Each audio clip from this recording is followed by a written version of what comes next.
Hello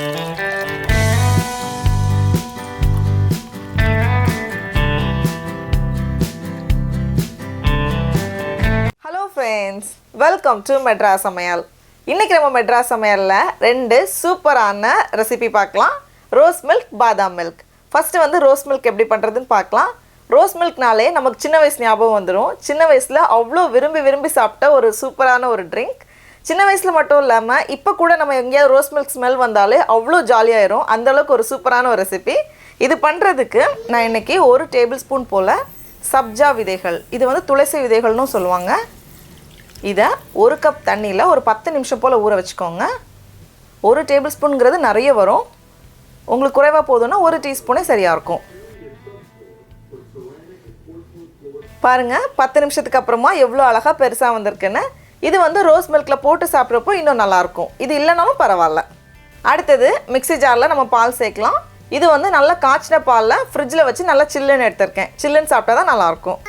2 cup பால், கூடவே 10 drop போல் rose essence, அப்புறமா இனிப்புக்கு ஏற்றவாறு சர்க்கரை சேர்த்துக்கலாம். நான் வந்து 5 டேபிள் ஸ்பூன் சேர்த்துருக்கேன். அவ்வளோதான்.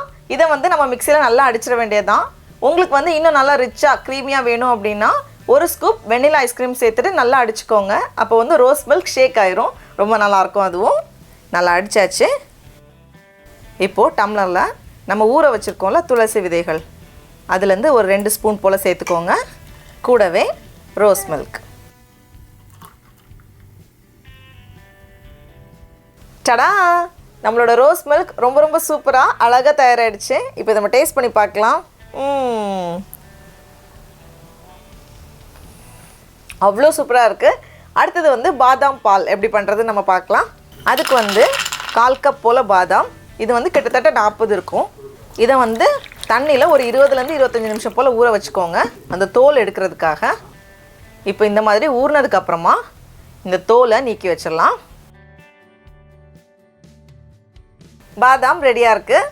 அடுத்தது வந்து பாதாம் பால் பண்ணுறதுக்கு நான் இன்றைக்கி வந்து 1 லிட்டர் தண்ணி சேர்க்காத கெட்டியான பால் எடுத்திருக்கேன். இதை வந்து நம்ம நல்லா சுண்ட காய வைக்கணும், அப்போ தான் அந்த டேஸ்ட் வரும்.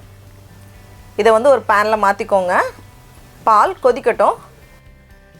பால் கொதித்ததும் இதில் இருந்து 2 டேபிள் ஸ்பூன் போல் பாலை தனியாக எடுத்து வச்சுக்கோங்க, குங்குமப்பூவை ஊற வைக்கிறதுக்காக.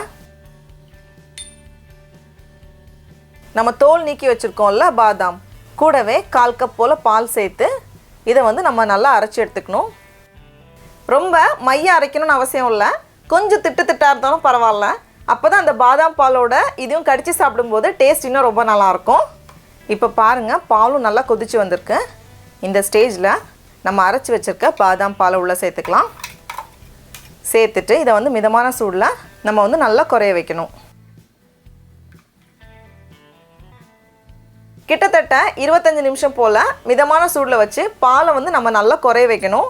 பால் ஏடு மேலே தங்கும்ல, அதை வந்து உள்ளே எடுத்து விட்டு நல்லா கலந்து விட்டுட்டே இருங்க, அப்பப்போ எல்லாம் அடி பிடிச்சிரும்.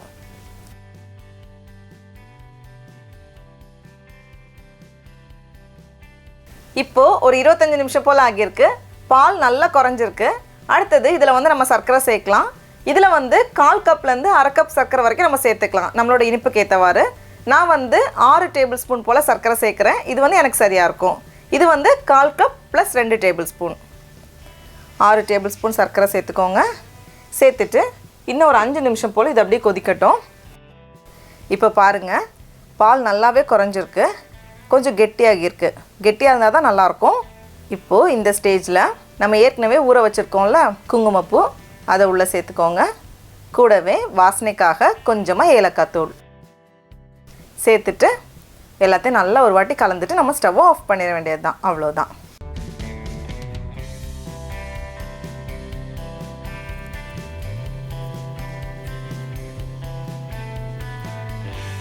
டடா, நம்மளோட சுவையான பாதாம் பால் ரொம்ப சூப்பராக சுலபமாக தயாராகிடுச்சு.